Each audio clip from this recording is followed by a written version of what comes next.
Бидний 5 минутын хэрэглээ 500 жил байгальд үлддэг.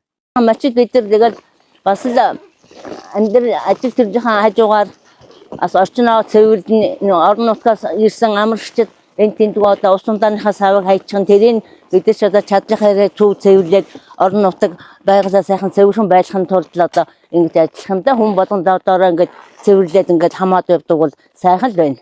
Би бол одоо гол нь энэ ундаа усны хуванцар савнууд энэ ч угаасаа байгальда юу ахгүй шүү шингэхгүй. Энийг одоо өгдөг тэр авдаг газар бол тэнд эсвэл бүр болоход хогийн зэрэг дээр ингээд чадлынхаа ирээр түүгээл хөнгөн ч юм да. Тэгээд түүгээл ингээд орчноо бас цэвэрлж л байдгийг. Татж байгаа төв рүү орохоор нөгөө л явуулдаг. Манай хүүхдүүд ч одоо тэгээд нөгөө дахин боловсруулдаг тэр үйлдвэртэн авч өгдөг юм байлээ. Тэгээд ингэж бас нэг цэвэрлж барьж байвал хиндээ амар юм уу да. Таны хайсан ус ундааны хуванцар сав хаана очдөг вэ? Ерөн бол тэгэл хогийн цэгрүүл явах та. Ерөн бол хүмүүс самбрааг бол хог хийж байгаа л та. Хуванцар эдийн тийм газар л очив юм болов уу? Хогис болон хогийн цэг гэж бодчих.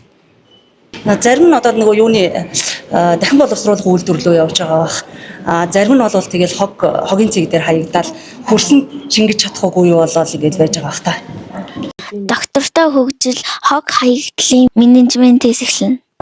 Байгаль орчин дээлтэй хог хаягдлын менежментийг бас хэрэгжүүлэхэд бас туршаад бага хугацаас өнгөрсөн байгаа.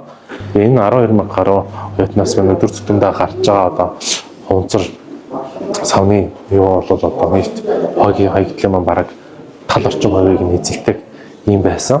Тэгээ хуванцар сав одоо бол английн ялгаад одоо хуванцар боловсруулах үйлдвэрт тушаадаг болсноос хойш манай одоо хог хаягдлын хэмжээ ч гэсэн 50% буурсан юм үзүүлэлттэй байгаа. Бидний өнөөдрийн зуршил байгаль орчны ирээдүйг бүтээнэ. Ер нь ихэнх хуванцар бол маш урт удаан хугацаанд хөрсөнд хаягдах юм бол урт удаан хугацаанд хадгалагдаад тэнцэнэ янз бүрийн бодис ялгаруулаад байж ах магадлалтай.